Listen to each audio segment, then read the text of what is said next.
భారత మాజీ ప్రధాని స్వర్గీయ రాజీవ్ గాంధీ గారి 80వ జయంతి సందర్భంగా చేపట్టిన సద్భావన జ్యోతి యాత్ర హైదరాబాద్కు చేరుకుంది. టీపీసీసీ మాజీ అధ్యక్షులు మాజీ ఎంపీ హనుమంతరావు గారు, మహిళా కాంగ్రెస్ రాష్ట్ర అధ్యక్షురాలు మొగిలి సునీతారావు గారు, మహిళా కాంగ్రెస్ రాష్ట్ర నాయకురాలు చింతల నిర్మలారెడ్డి గారు తదితరులు పాల్గొని స్వాగతం పలికారు.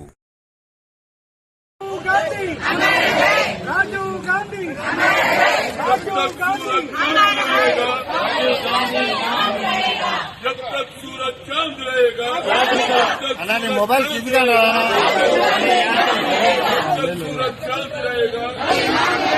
मैडम చేతి పెట్టకండి మేడం చేతి పెట్టకండి